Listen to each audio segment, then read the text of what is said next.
مجھے بتاؤ تم میرے نبی کے ساتھ کیا کر رہے ہو؟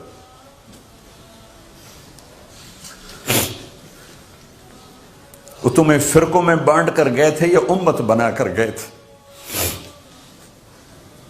کیوں اس نادان کھیل میں اپنی زندگی برباد کرتے ہو؟ کیوں نہیں مسلمان بن کے رہتے ہو؟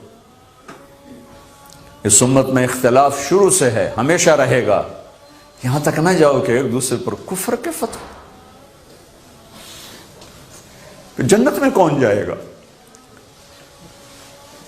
سنیوں نے کہا وہابی کافر، وہابیوں نے کہا سنی کافر، بریلیوں نے کہا دیوبندی کافر، دیوبندیوں نے کہا بریلوی کافر، شیعہ نے کہا سنی کافر، سنی نے کہا شیعہ کافر۔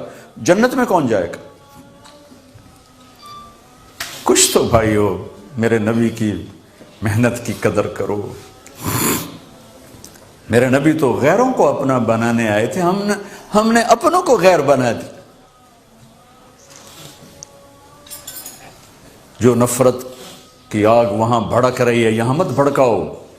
جاؤ میرے دیس میں دیکھو کتنے سر کٹ چکے، کتنے سہاگ اجڑ گئے، کتنی مائیں بے آسرا ہو گئیں، کتنی جوان بیٹیوں کی مانگ ویران ہو گئی۔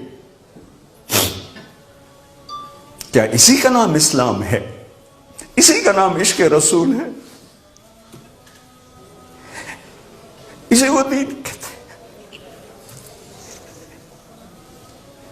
ایک دوسرے کی مسجدوں میں نہیں جاتے ہو، ایک دوسرے کے پیچھے نمازیں نہیں پڑھتے ہو،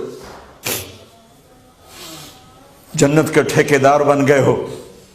ایک دفعہ آپ گھر سے باہر تشریف لائے تو صحابہ آپس میں مناظرہ کر رہے تھے، جیسے آج کل مناظرے سنی وہابی شیعہ سنی بریلوی دیوبندی جو مناظرے چل رہے ہیں، صحابہ آپس میں مناظرے کر رہے ہیں۔ ایک کہتا قرآن یوں کہتا ہے، ایک نے کہا قرآن یوں کہتا ہے، تو آپ کے چہرے کا رنگ غصے سے سرخ ہو گیا۔ ہم نے کہا کیا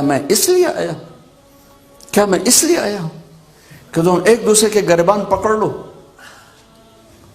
اور تم ایک دوسرے کے گلے کاٹنے لگ جاؤ اور ایک دوسرے کو کافر ٹھہرانے لگ جاؤ؟ کیا میں اس لیے آیا ہوں؟ میرے نبی تو عبداللہ بن ابی کا جنازہ پڑھانے کھڑے ہو گئے تھے، جس کا کفر ابو جہل سے بھی بڑا ہے۔ ابو جہل اوپر کی دوزخ میں، عبداللہ بن ابی سب سے نیچے کی دوزخ میں ہے۔ ان کے بیٹے آئے، یا رسول اللہ میرا باپ مر گیا ہے، اپنا کرتا دے دیں گے، میں اس کو کفن دے دوں؟ آپ نے کہا لے لو۔ کرتا اتار کے دے دیا۔ آپ کہتے بدبخت منافق، دفع ہو جا، دے دیا۔ کہ یا رسول اللہ آپ جنازہ پڑھائیں گے؟ کہاں پڑھاؤں گا۔ باقی منافقوں کا تو کسی کو پتہ نہیں تھا سوائے اللہ کے نبی کے، لیکن عبداللہ بن ابی کا منافق ہونا تو سب کو معلوم تھا۔ آپ جنازے کے لیے عمر سامنے آ گئے، یا رسول اللہ یہ کون ہے؟ کہ مجھے پتہ ہے کون ہے، تو آپ اس کا جنازہ کیوں پڑھا رہے؟ کہ شاید اللہ معاف کرتا۔ کہ عمر پیچھے ہٹ جا، مجھے پتہ ہے یہ کو، میرے اللہ نے کہا ہے تو ان کے لیے دعا کر یا نہ کر، میں معاف نہیں کروں گا، میں کرتا ہوں شاید اللہ معاف کر دے۔ پھر فرمایا کہ میرے اللہ نے کہا اگر تو 70 دفعہ بھی ان کے لیے دعا کر تو میں معاف نہیں کروں گا۔